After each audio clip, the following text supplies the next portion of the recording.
Assalamualaikum warahmatullahi wabarakatuh. Apa kabar semuanya hari ini, Bun? Alhamdulillah kabar baik ya.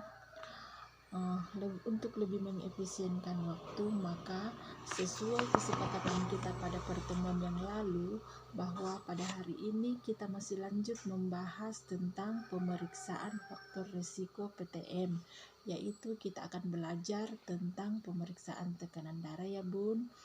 Baik, pertama-tama saya akan memperkenalkan alat pemeriksaan tekanan darah. Di sini kita menggunakan tensi digital. Tensi digital ini terdiri dari beberapa bagian.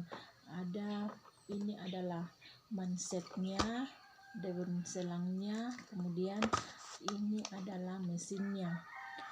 Pada mesin ini, di bagian samping itu ada lubang untuk menghubungkan manset dengan mesinnya seperti ini.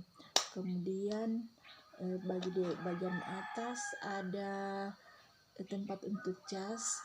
Kemudian di layar depan ada layar monitor. Di sini kita bisa melihat sistol, diastolnya, kemudian ada nadinya. Kemudian di sini ada tombol start dan stop, dan di belakangnya ada tempat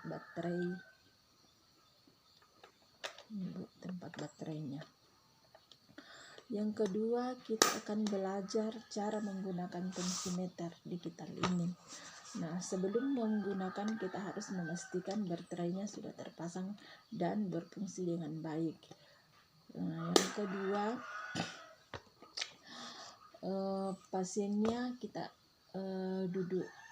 pasien harus duduk dengan posisi tegak.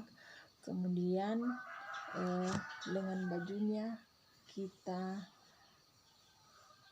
lipat ke dalam.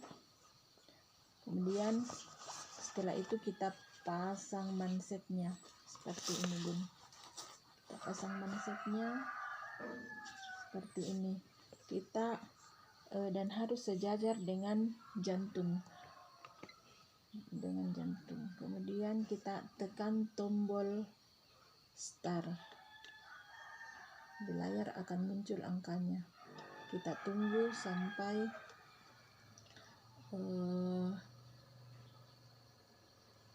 mansetnya berhenti mengembang. Kemudian kita baca hasilnya. Cara membacanya. Assalamualaikum warahmatullahi wabarakatuh. Selamat pagi ibu-ibu kader. Apa kabar hari ini? Dan saya ucapkan terima kasih kepada ibu-ibu kader sudah menyempatkan waktu untuk datang ke tempat ini mengikuti edukasi yang akan saya berikan. Tentunya sebelum saya memberikan edukasi, saya ingin memperkenalkan diri saya. Saya Rizky dari Puskesmas Masale. Saya adalah seorang perawat. Hari ini saya akan memberikan edukasi tentang pencegahan dan pengendalian faktor resiko PTM. Tentunya ibu-ibu kader bertanya, apa sih itu PTM? PTM adalah penyakit tidak menular. Dan kategori mana yang dikatakan dengan PTM? PTM yang tidak menular contohnya seperti hipertensi, kemudian diabetes mellitus, kemudian stroke, ada juga gangguan jiwa, dan tentunya penyakit yang tidak menular.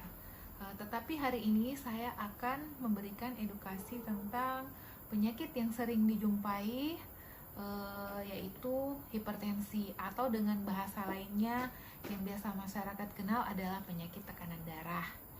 Tentunya ibu-ibu kader sudah mengetahui dan sudah diberikan edukasi oleh teman saya. Berapa sih pemeriksaan tekanan darah yang normal? Jika ada pasien yang mengalami tekanan darah tidak normal, itu artinya dia mengalami penyakit tekanan darah. Terus apa tindak selanjutnya?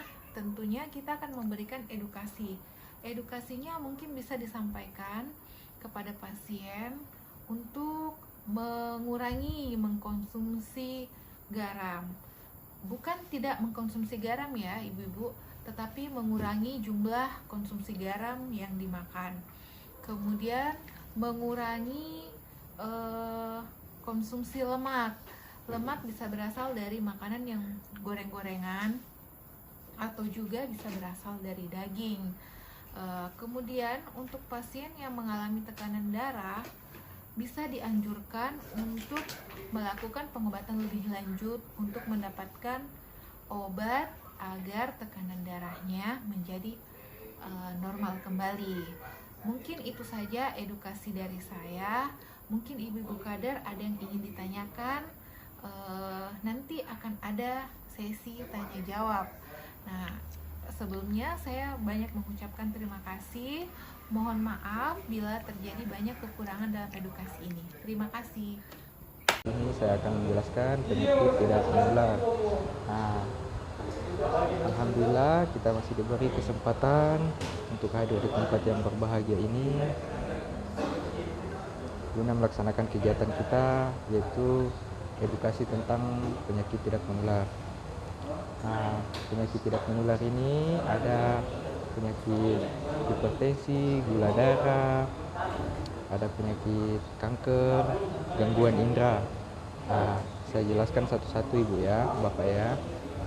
Nah, penyakit-penyakit tidak menular ini beberapa ada faktor risikonya. Nah, diantaranya obesitas, ada faktor pola makan, ada faktor rokok dan lain sebagainya. Yang tidak bisa diubah itu faktor keturunan dari orang tua, dari genetik. Nah, untuk penyakit-penyakitnya saya akan jelaskan. Penyakit hipertensi itu penyakit tekanan darah tinggi. Jadi kalau suka makan garam, biasa naik tekanan darah. Tekanan darah normal itu di bawah 120/80. Faktor resikonya ini biasa karena keseringan makan garam yang asin-asin. Nah, kemudian selanjutnya ada penyakit gula.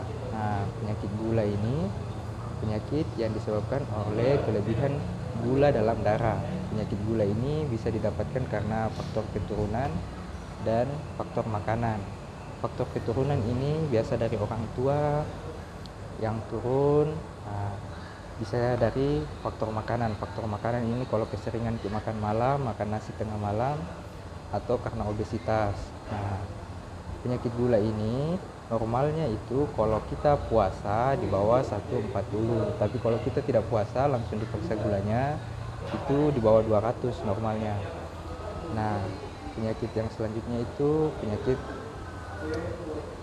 kanker. Nah, penyakit kanker ini biasanya didapatkan dari faktor genetika, faktor dari keturunan. Nah, faktor keturunan ini yang bisa diubah ini, yang contohnya misalnya keturunannya ada kanker, kita hindari penyebabnya, pencetusnya, contohnya merokok. Nah, dari sini ada juga penyakit gangguan penglihatan, ini juga faktor keturunan.